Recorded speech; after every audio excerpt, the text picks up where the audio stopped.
Hello everybody, my name is Epigen, and welcome back to the mess that is my channel. In today's video, I'm going to be talking about the Strand build that I've made, and it's actually not anything to do with suspension. In fact, it's going to it's going to be with threadlings. And why threadlings is because I am a fan of making companion builds, and obviously threadlings are like little mini companions. So I decided to go with that approach for this video. I'm gonna be honest, I actually am pretty behind on Strand. I'm so far behind that my Hunter still doesn't have all its fragments. My Warlock and Titan do, but my Hunter does not. And so if that shows you how much I am behind on Strand, I don't know what will. But since I have all them here, I thought I'd make a build with them, and this is what I've made so thus far as a companion build. I hope you guys enjoy. Without further ado, let's get started. Alright, so first off, let's talk about the exotic of choice, and that is going to be the Swarmers. Now, the Swarmers are very simple in what they do. When I destroy a tangle, I spawn Threadlings, and my Threadlings, no matter what Threadlings I have, will now unravel targets. This is very simple, yet very effective. Going to the mods here, on our helmet, we are going to have Heavy Ammo Finder, whatever siphon mod you want in this slot, and then a Harmonic Siphon.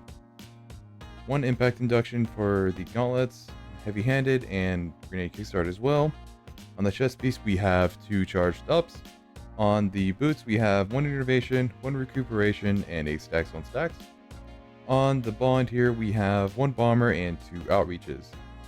Going to the subclass, for the grenade of choice, we're going to be using the Threadling grenade.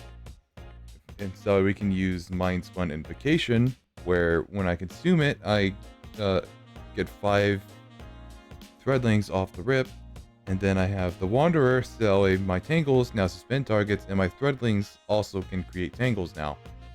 For the fragments, we have a Thread of Evolution for additional threadling damage, Thread of Fury to get melee energy for damaging enemies with a tangle, Thread of Generation to ally any kind of damage will give me my grenade, and a Thread of Rebirth, so Strand weapons have a chance to make Threadling for me.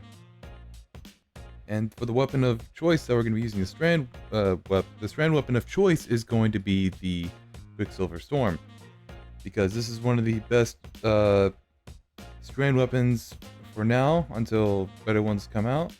And what this does is, its exotic perk is Rocket Tracers, where landing multiple hits turn your next shot into a homing micro rocket, and then those rockets are able to turn this thing into a grenade launcher. And then what the catalyst does is it turns it into a Strand weapon actually, and final blows with the grenade launcher mode can create a tangle. So this build revolves around making a lot of tangles and to be able to spawn a bunch of threadlings. And since everything coincides with each other, this build actually works very well and has so much synergy together. Now there are some arguments I can make with this build in terms of like the modding side of things, where you can probably switch out like one of the mods on your legs, like recuperation or innovation, for something like elemental charge, and you're guaranteed to get an elemental charge in like 2 or 3 pickups or detonations of the tangle. Although I wouldn't say it's that worth it though, because it's like a 30-second cooldown it's like 30 seconds to get like 1 tangle, 1 armor charge, unless you're seeing someone else using Strand, then you might be able to cut that time a little bit shorter. But I still think, I don't think that's worth it in this case. But overall, this build is very good. It is I don't know if it's endgame worthy, because I don't know if the damage does very well against higher end enemies like Grandmaster enemies compared to, obviously Lost Sector enemies or, base game enemies. They're all different in their health pools. So I don't know how threadlings would really work in there, but that's all I really have to say about it. The build is very good. It is very chaotic with how many threadlings you can make, as long as you have pretty good uptime with it. And that's all for me. So the rest of the gameplay video is probably going to be some strike gameplay. And with that, I'll see you guys in the next one.